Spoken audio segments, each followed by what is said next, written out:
Well, good morning, good afternoon, or good evening. Once again, this is Dave Nagel. Very excited to touch base, not in a live format, but in a recorded webinar with my friends and colleagues from Central Unified School District. Very excited to get a chance to see everybody again in a couple of weeks on October 10th.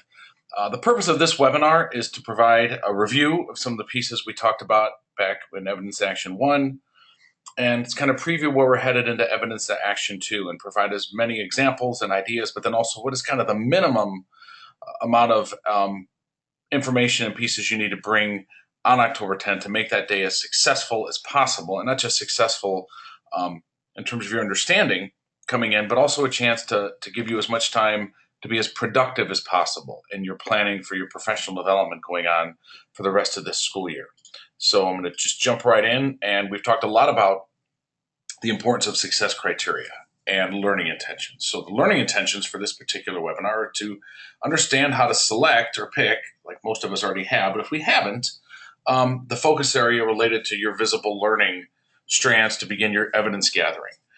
Most schools have certainly jumped in and started, but if you haven't, there's still time. We still have 2.5 weeks, and hopefully this webinar and the extra handouts and resources that have accompanied it will give you a chance to begin that journey. And then the second one is to determine how to develop a plan to finish collecting your evidence between now, September 20th, when I'm recording the webinar, and around that Monday, Tuesday, Wednesday, the week before, October 3, 4, 5, to be able to make some baseline evidence statements to prepare when we come back together for Evidence to Action Part 2 on October the 10th.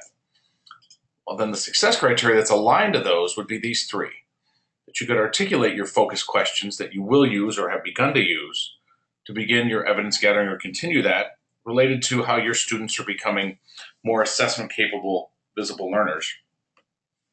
To determine your actions to begin your final evidence gathering, the things around those questions in your surveys, your walkthroughs, perhaps video diaries, or if you've begun that, how to sort of tighten that up and feel really good about the evidence you're gathering. And then to consider how you will begin to make what we'll call baseline evidence statements. I'm going to walk us through some examples of that so that way you can come with those on October the 10th. So jumping right in, kind of as a review and preview of what we've done. So we did our foundation day, and then immediately we did our evidence and action day 1 back on July 27th. So now we're in that phase of the in-school evidence gathering. We come back together for October 10th for evidence and action 2, and that is a little bit tighter time frame than some schools have done between those dates, but that's fine because there's several things that are going on. One is that we're going to continue the journey and the work long after October 10th, and we're also going to be having teachers implementing their impact cycles. So thinking from the school level, as you come back in during the time frame and time period, during this time period, how are we developing visible learners? If that hasn't been your focus, that's fine, but more than likely it has. And if you haven't started or started at a deep level, I'm hoping this will give you a chance to do so. So part of what I want to kind of challenge the administrators on a little bit during this webinar as we think about coming into October 10th is to not worry as much yet about the quality of the impact cycles. We still have time to begin monitoring that. But how to come to evidence and action 2 with what you've gathered from a school level. So at the same time, we have two things going on in Central, and this is actually a really great way to embed the visible learning work. We have sort of the 15,000 foot view from the school, and then we have the groundwork happening at the teacher level with their impact cycles. Some districts don't do them simultaneously, and there's not a right or wrong pattern of how visible learning can come into a district.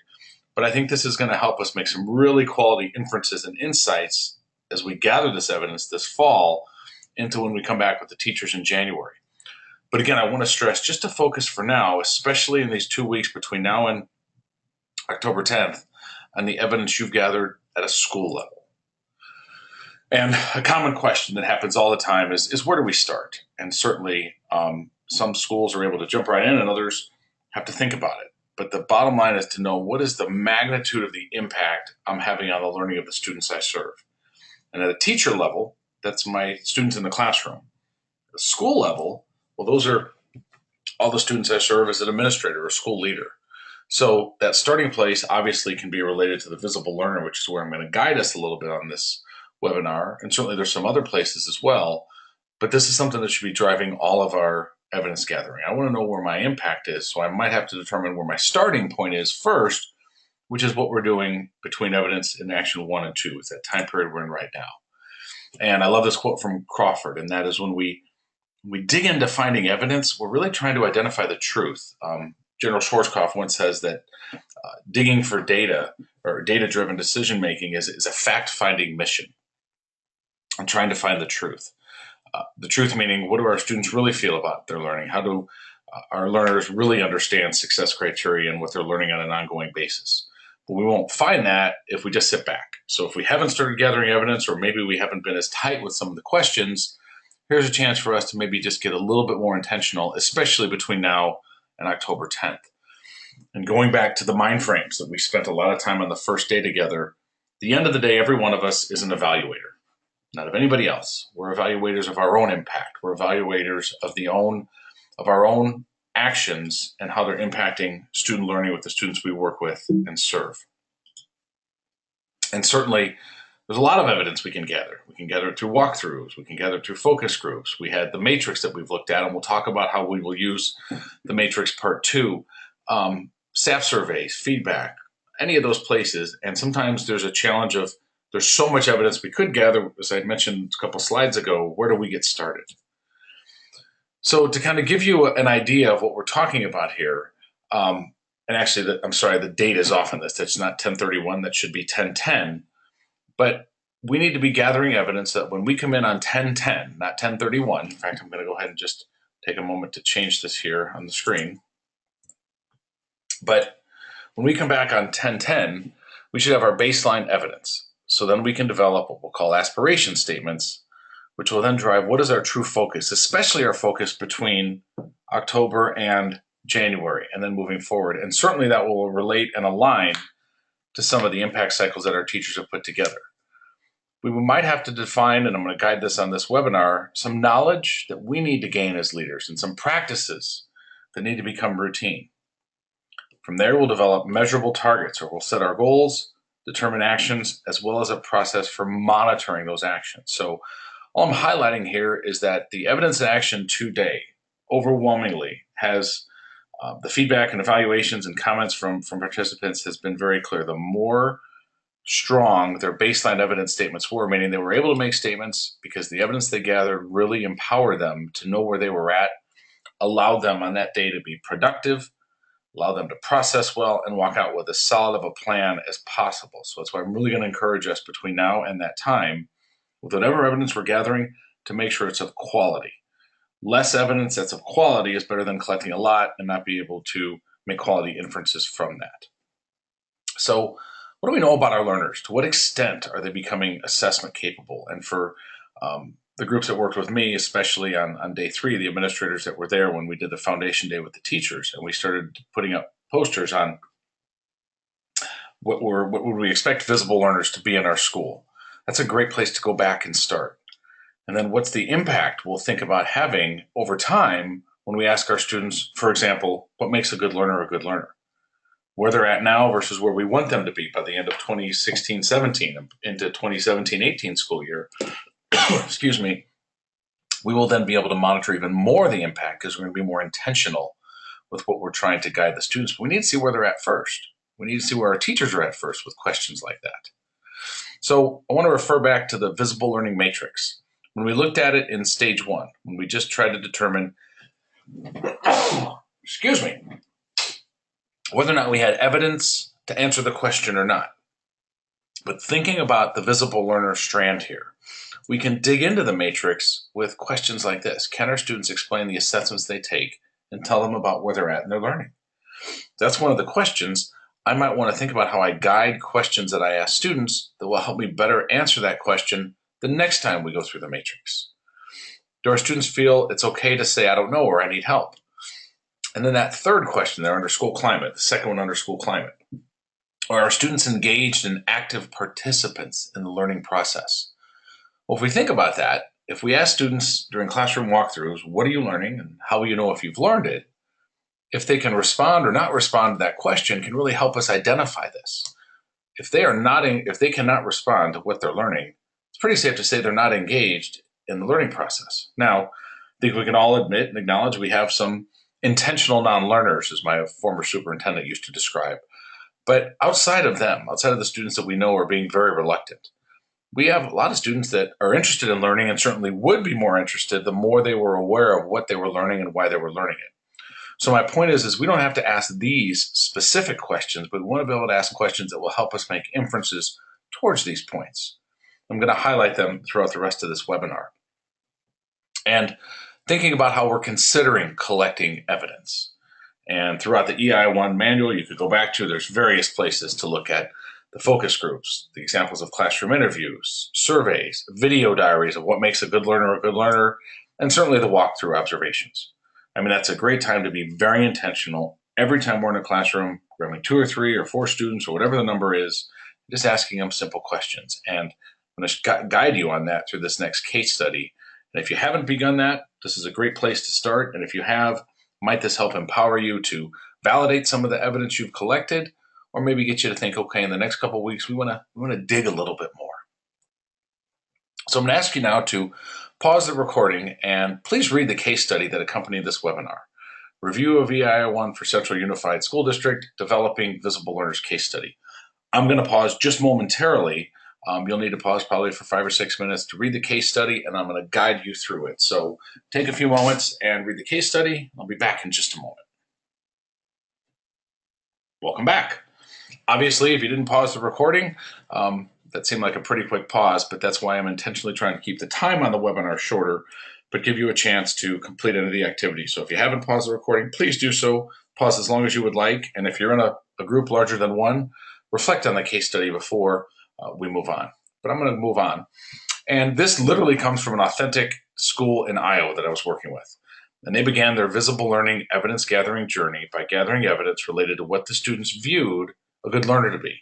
So the principal specifically, although it wouldn't have to be the principal, videotaped approximately 80 students and asked them one simple question. As you saw if you read the case study, what makes a good learner a good learner? Fair question. And about 85% of the students responded with some form of compliance-based response. Sit up straight, speak when spoken to, complete every assignment. Not that those are bad traits, but I think we would challenge ourselves to say that doesn't necessarily make them good learners. In fact, it could be at times they're actually detrimental to deep and true authentic learning. Peter DeWitt, a colleague of mine, some of you are familiar with his work, talks about the difference between compliance-based versus authentic learning.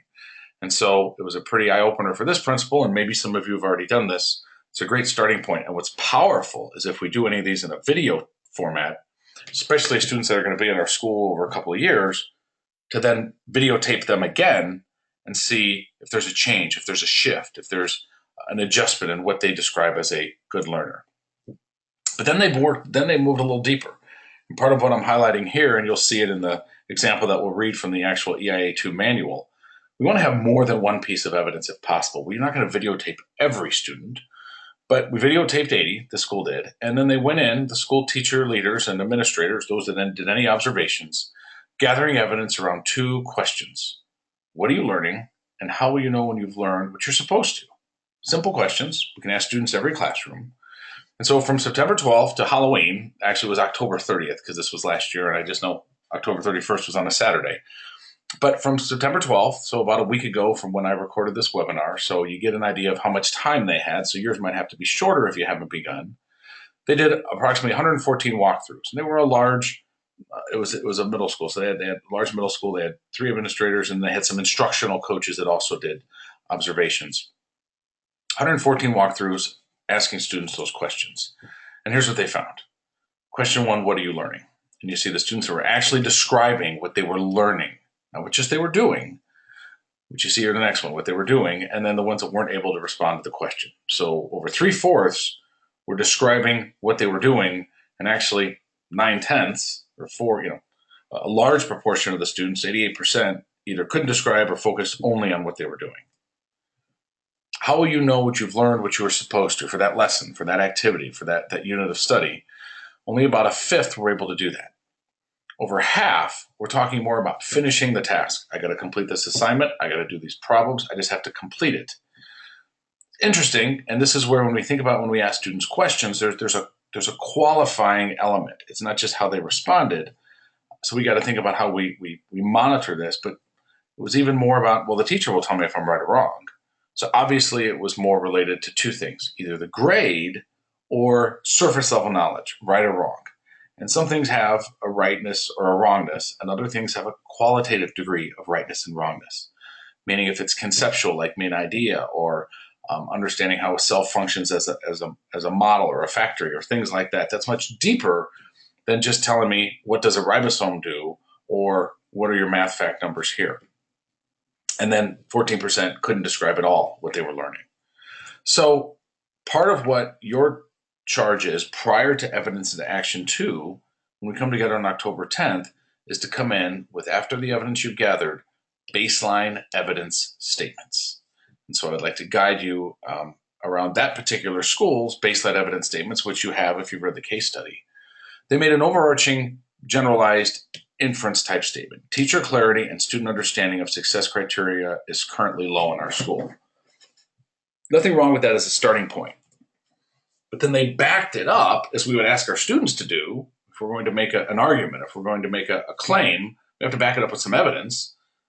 They were able to do that. First and foremost, on a measurable level, only 10% of our students were really describing what they were learning, and over half were describing more about completing a task versus what they were expected to learn.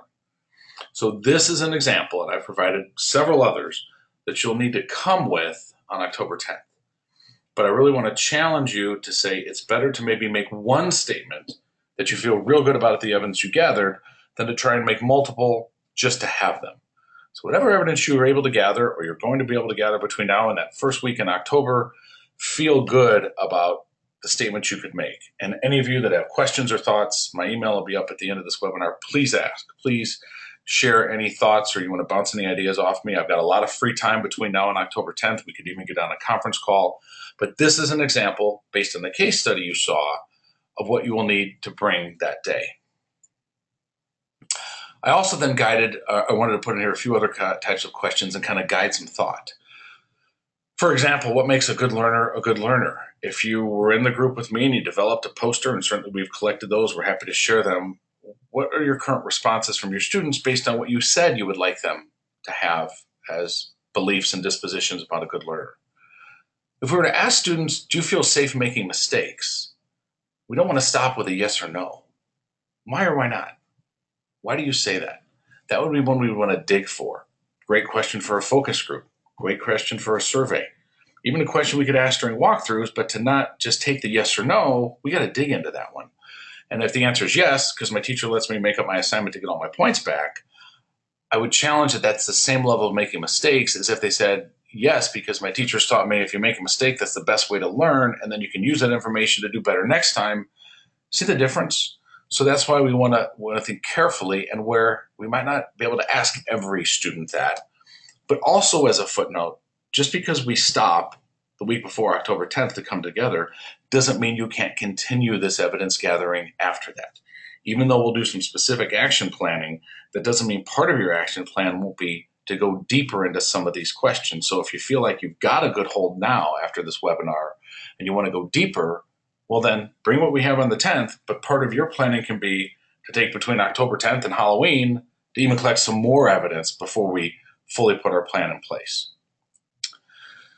But ask us now also to do one more activity, and as I kind of highlighted, this will be a webinar that maybe you stop and you break up over a couple of sessions, but you have some examples from the EIA 2 manual. Please take a moment, because I want you to see one of the case study examples from the book, which is authentic, but a little bit more detailed than what I've shared with you, not good or bad, just got some more detail in there, of Haversham Gate School. Please just take a moment, pause the recording, and read page 19. Welcome back. Thanks so much for pausing the recording and actually reading page 19. So I just want to highlight another example related to baseline evidence statements. All that's critical for you to bring on October the 10th is what they have here, but I would not expect any of the schools in Central to come with 5 baseline evidence statements.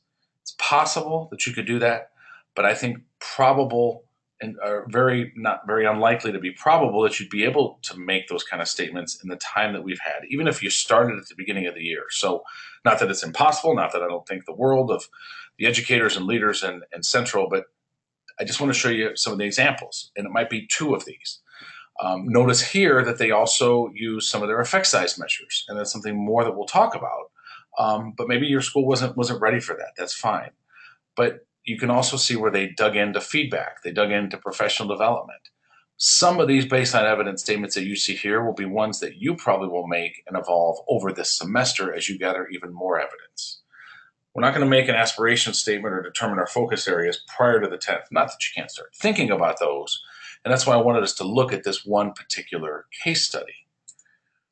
So using page 19 as that example from your handout, go ahead once again and kind of pause the recording. Think about the evidence you gathered so far, and will you be able to make baseline evidence statements? Or what would you need to do? What specific area of focus would you need to either begin to collect or tighten up even more to make quality baseline evidence statements around that October 3rd, 4th, 5th? And I'm only saying that so you have a few days before, so that we're not trying to put this together on the Friday before we come together on the 10th.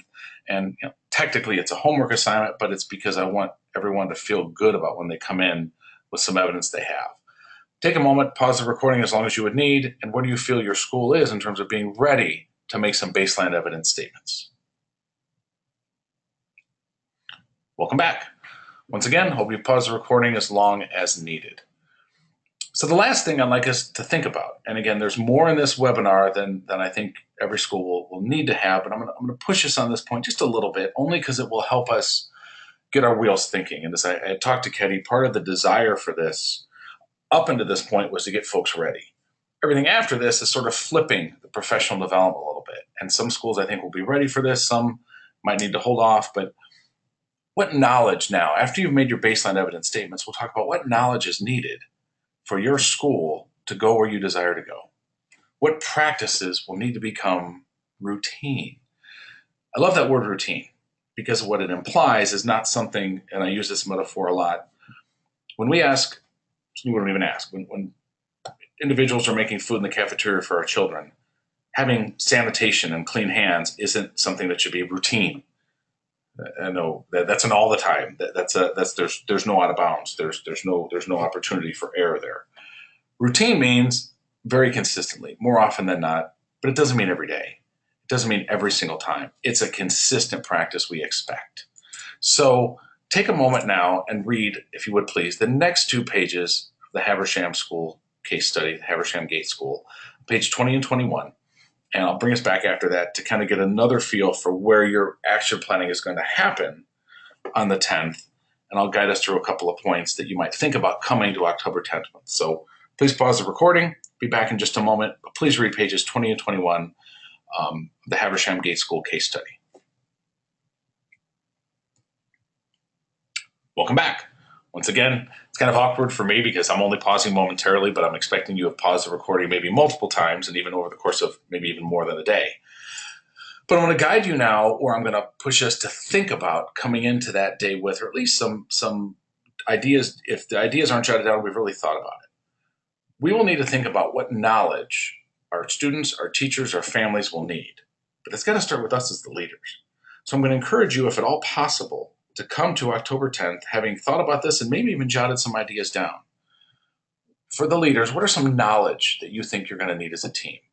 And you see here what this team happened to come up with. They talked about, of course, everything that they are asking the teachers to do. So they need to have a deeper level of learning intentions and success criteria. They need to really have a good feel for how students explain their assessments. But then this particular school, and I've seen this happen many times, talked a lot about effective walkthrough and observation techniques. And what I mean by this is part of my growth area as an administrator was always, I went into classrooms and I wrote down everything I saw and gave the teachers a page and a half from a 45-minute observation. I gave them, with my fingers, tons of feedback. And I probably gave them just enough to be useless because I gave them too much. I focused on everything. What I needed to remember at the time, which I didn't have the knowledge level that I have now looking at Hattie's work, they needed dollops of feedback. They needed, especially for the teachers that were above proficient or at least below proficient, but certainly no issues of real major concerns, here's your next step. And so thinking on an observation walkthrough technique, that could be over the course of a few weeks. We're going to certainly check for some what we call Ben Davis basics, which were, your standard is posted, X, Y, or Z. But after that, we're going to focus on the feedback. we're going to focus on checking for understanding. We're going to focus on monitoring for that success criteria, something that's intentional. And then they also talked about, I know specifically about this particular school, that their student-led conference options for their methods were too broad. And they had 30-minute sessions where the students were expected to speak on everything in their portfolio, as opposed to an overview and then focus on one or two pieces. One thing you're doing well and why, one thing you need growth in and why. But the point was that was a great place to guide how the student-led conference could really help develop that assessment-capable learner. My point is when you think about your baseline evidence statements, what might be some knowledge that you as the leaders need before we ever start to feel like we have to move the needle for everybody else? Certainly, we're going to want to build and guide towards helping our teachers doing their impact cycles. But to me, part of the support there comes from myself and BR and Ketty and others to help make sure all the teachers are at least moving forward in the right direction. And your job is to make sure that they're following through on the process, but not to feel like you have to play every instrument.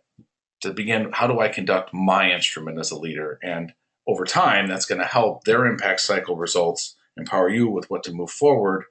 But as a leader, because part of the impact cycle process for the teachers was what are their learning needs? Same thing has to happen for the school leaders. What are your learning needs, your knowledge needs as a team? And then, as you saw on the next page, might you start to think about some practices as a leader that need to become routine? And you see the ones they've listed here. I certainly will not read them to you. But for example, the monthly focus groups, student focus groups on a monthly basis. Maybe you've done a focus group, it works well, you want to continue doing that. Ensure sufficient time for professional development and learning in your staff meetings, which might means I want to think ahead. If there's any notes or any nuts and bolts things, they got to come in the first 5 minutes, or they come at the end, or they come on an email. And I will tell you one thing that I was very fortunate is I had a very good secretary that I don't use the word programmed, but I programmed her to say, here's my schedule. And if I'm supposed to be in a room or I'm supposed to be doing this, come get me. Say, Dave, what are you doing? You're supposed to be in rooms. Sometimes our support staff can help us be disciplined throughout the course of our days when a lot of things hit us, to make sure we don't either forget or let some of the important things go by the wayside. And again, routine. Doesn't mean it's going to happen every single time. But again, I'm going to stress that, how we can set up systems so that way these things can really, really be in place. We're certainly not setting targets. We're certainly not doing everything that's in just this example, the case study yet, but at least it's maybe front-loaded you with some thoughts, and specifically around the knowledge and the actions that you might want to consider. So what I'm going to ask is that, if possible, everybody comes to Evidence Action 2 on the 10th with this completed. And I'm prioritizing these. The reason why it's in blue is we got to have our baseline evidence statements. If we don't have those, I think we're really missing an opportunity to grow and learn. And then, is there some knowledge that you can say as the leaders you've come together and talked about, and is there some practices that need to become routine? And I've included in the handout some examples from Valley View School District where their leaders were in between Evidence Action 1 and 2. And we sort of did it on a live webinar where everybody brought theirs together. And to be honest with you, I've only pulled out the ones that were of quality because some were still struggling early on and they ended up catching up later. But I've only included the ones that were, I think, fairly good examples of what they were able to garner in terms of their evidence, and then filling in the knowledge and the routines. If you don't fill in the knowledge and the routines, don't fill in anything, to be honest, I always say the world will keep spinning. The world always keeps spinning. But I really want to stress, if possible, that baseline evidence statement piece. And certainly, please, if you have thoughts or questions about that, don't hesitate. Email me right away. BR and I will be happy to step in and help. BR won't be with us on the 10th, but that's really what's paramount and important. So I'd like to finish going back to the success criteria to kind of let you gauge if I've done my job. Can you now articulate a specific focus question or set of questions, either begin or continue your evidence gathering? Can you start to determine some actions to finalize your evidence gathering around these questions, and looking at if you've surveyed or walked through it or video diaried, is that what you want to continue with these next 2 weeks? Or if you haven't started, what would you like to make sure you do between these next 2 weeks? So you probably need to develop a plan. And then consider how, if it's based on the evidence you already have or what you're going to start together, to be able to make those baseline evidence statements by the end of your evidence collection. I would like you to come with some of the knowledge and routine practices that you think you need to have as leaders.